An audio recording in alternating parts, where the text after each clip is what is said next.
Good morning.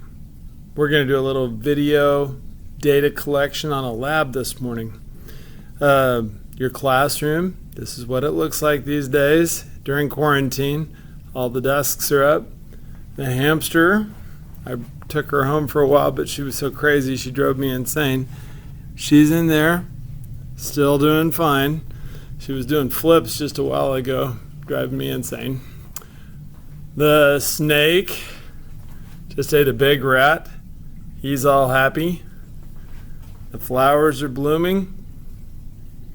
And we're missing you guys a lot. There's the remains of the Eggonaut. All right, here's the lab that we're going to do.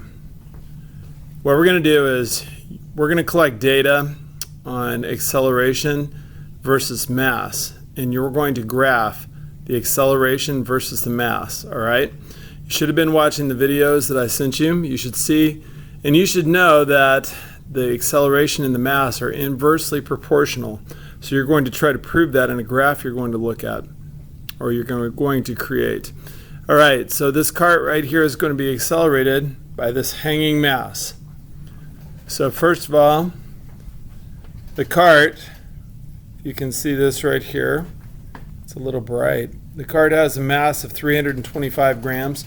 We need to use kilograms to use Newton's law, his second law. So we're going to use 0.325.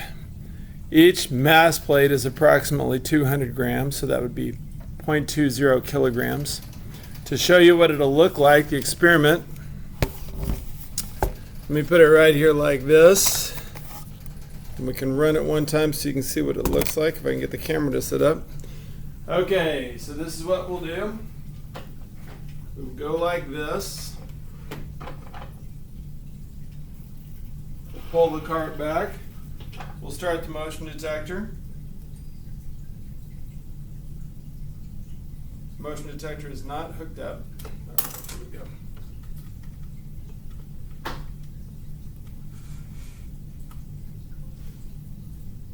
All right. Here we go. We'll start the motion detector.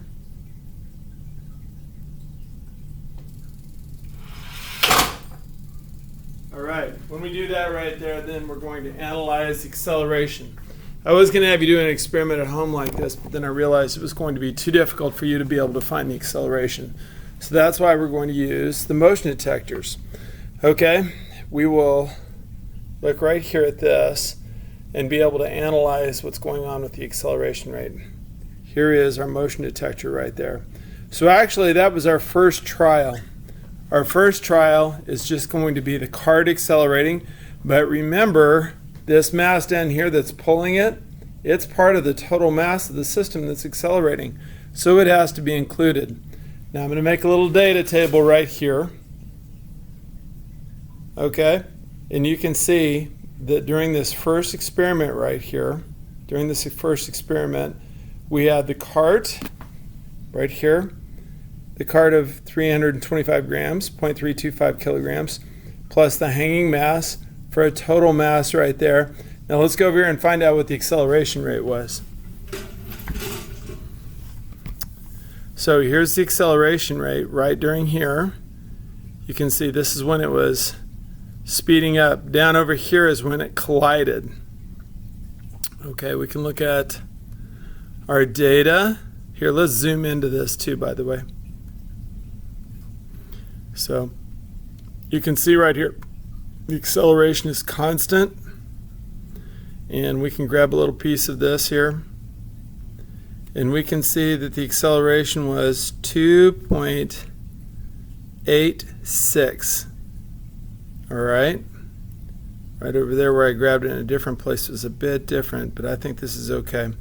We're going to call that 2.86. That's the average acceleration.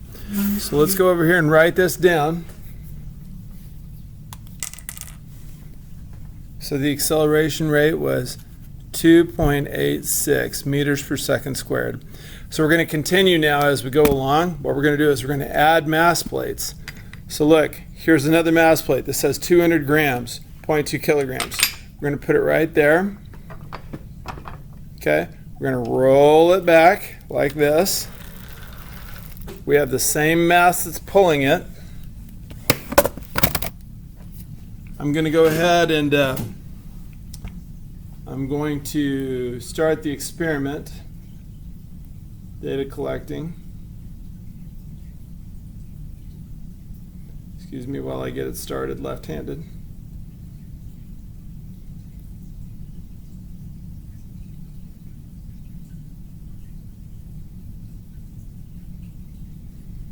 All right, here we go. 3, 2, 1. All right.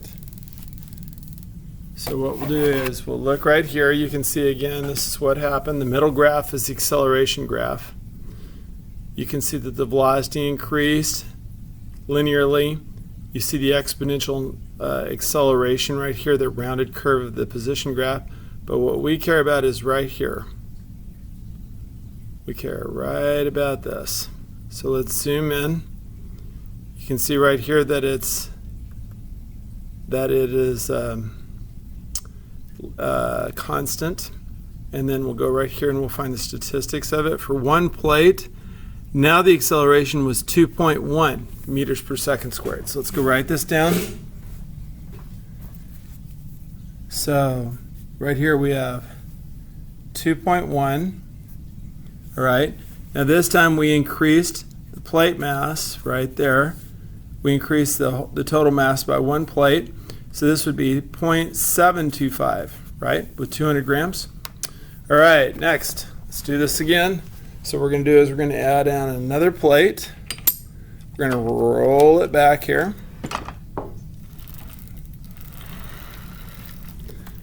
Okay, we're going to get ready to run the experiment.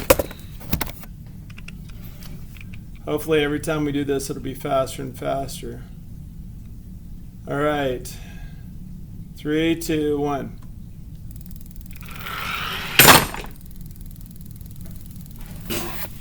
Okay, so it went over there and collided. You can see the data right here. All right, so what we're looking for here is we're looking for this constant rate of acceleration right here. So I'm going to zoom in. You can see it's constant. It's very close to the line because of the scaling of it. But it's not at 0, believe me. Okay, we're going to go right up here, find the statistics. So with 2 plates on there, now the acceleration was 1.448. So let's call that 1.4 meters per second squared. So let's write this over here with 2 plates. So now this would be plus 0.4, okay? Then we had 1.4 meters per second squared. The total of this then would be another 200 with that. So wouldn't that be 0.925? All right. So here we go. Let's put a third plate on here like this. Here goes the third plate. You're saying, man, I don't know if that's going to stay on. It might not. We'll have to see. All right, so what we're going to do is we're going to roll this back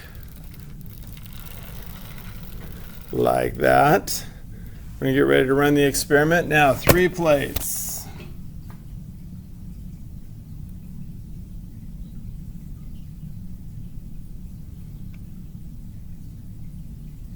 Three, 2, 1.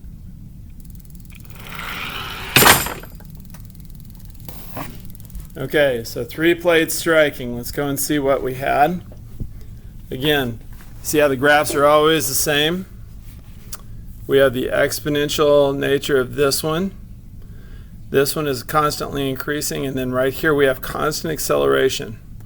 The reason that there's constant acceleration is because of the fact that we have a mass that is constantly pulling. So it's the same thing all the time.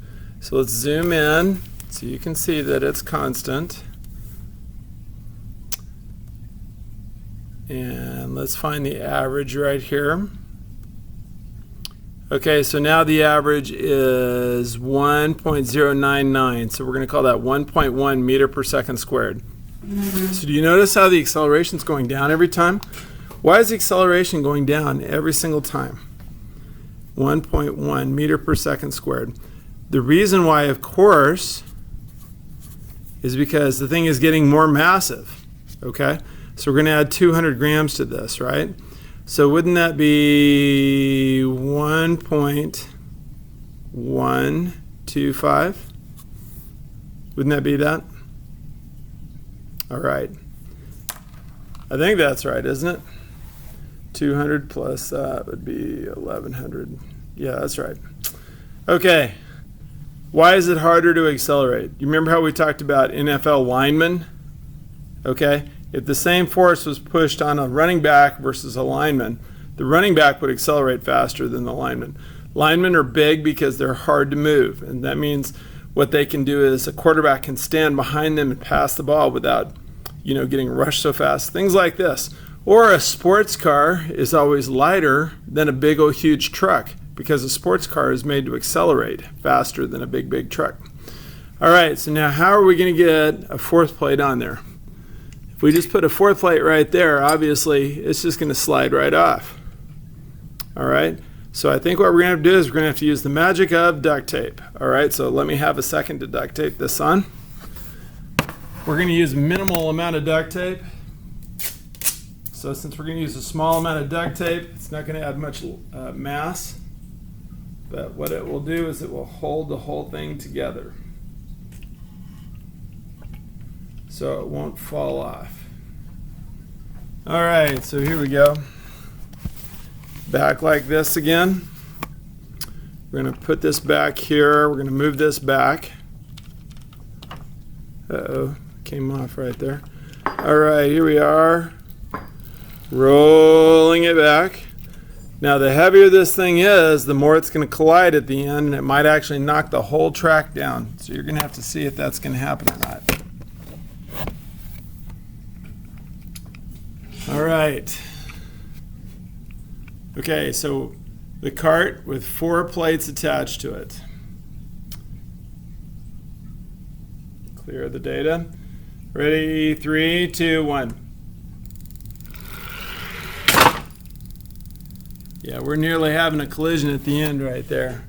So the ring stands are just about to come off. We're going to have to readjust everything. Let's see what happened with our data here this time. You can see the collisions are bigger and bigger at the end, the accelerations. Uh-oh.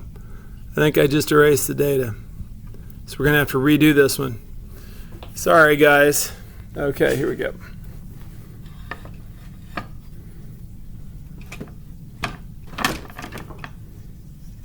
Okay, here we go. So we'll get this all reset. Okay. We'll collect the data once more.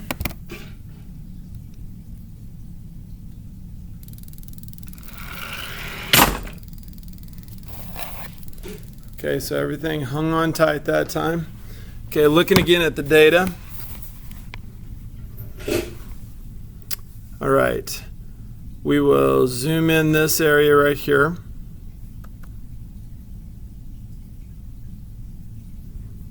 We will zoom in. You can see that it's not 0. The reason it's so close to 0 looking like is because the scale is increased to -20 because the collisions at the end are getting to be pretty strong. Okay. And then that means the whole scale of the graph gets knocked out a little bit. All right, so let's look at the statistics when we have 4 plates. It says that now the acceleration rate is 0.934. So we're going to call that 0.93. Okay? So 0.93. Now we have 4 plates, so that's 800 extra grams. Okay? So we're going to add basically 200 to this, right? So that would be 1.325, right? 1.325 total kilograms between the mass of all of this and even including that down there. All right? So now we're going to put a 5th plate on there. Obviously, we're going to have to keep duct taping. So I'm going to do that right now. Trying to use a minimal amount of duct tape so it doesn't mess our experiment up mass wise.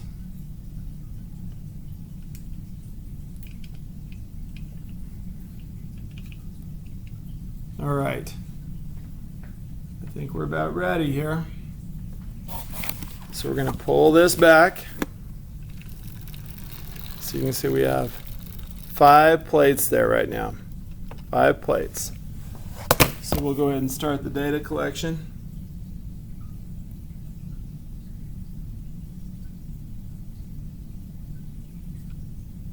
Three, two, one. Okay, so the experiment worked all right. Now with 5 plates, wouldn't you expect the acceleration to be even less? Let's see. All right. You can see these big collisions at the end here. All right, so let's zoom in right here.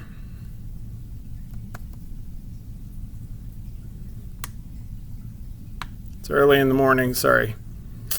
All right, so here we go. We see a constant acceleration right here. You can see right here the distance is increasing exponentially, the velocity is increasing, but this is constant. Okay, so what we're going to do is we're going to go right here, and we are going to find the statistics of this. Now with 5 plates, you would think it would be less acceleration, right? And the acceleration is 0.79 meter per second squared now. 0.79 meters per second squared. Let's write that down.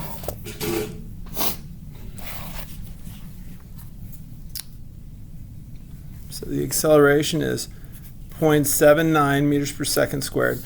Now we've had 5 plates, so basically we're adding in a whole kilogram.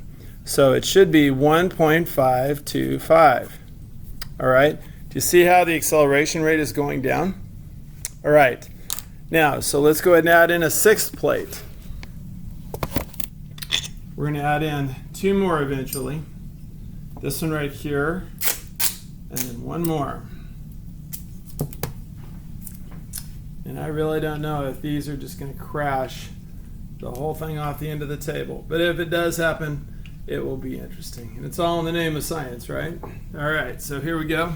We're going to roll this all back. So here we go.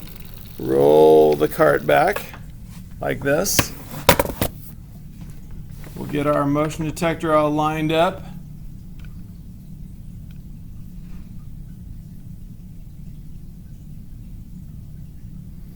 All right, here we go. 3, 2, 1. All right. I heard something hit on the way down. I think that mass maybe hit the table on the way down. All right. I'm not sure, but it is swinging side to side, so maybe that did happen. All right, let's go and see what our data looks like.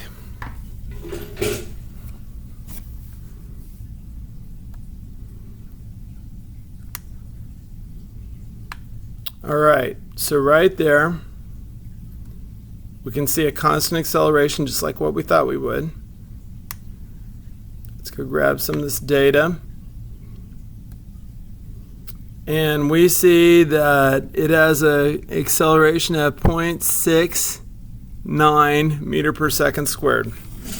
So let's write that down. 0.69 meters per second squared. Okay. Now we have added in 1.2 kilograms of mass, right? Okay, 1.2, so that would be 1.725 total kilograms right now. All right, so here we go. One last time, we're going to add in this last mass. Wouldn't you expect that the acceleration rate would keep on going down? Do you remember what it looks like when you have a graph that is inversely proportional? Is it a straight line or is it curved? All right, what does that look like? You're about to find out when you graph this. Now as you graph this thing, remember the acceleration is going to go on the y-axis and the mass will go on the x-axis. We have a constant force, but the acceleration rate is changing. We have 7 plates on here, so we think that the acceleration rate is probably going to be less than 0.69, don't you think?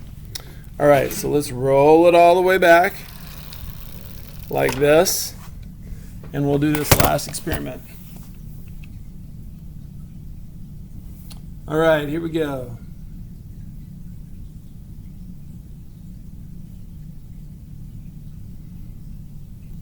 Three, two, one.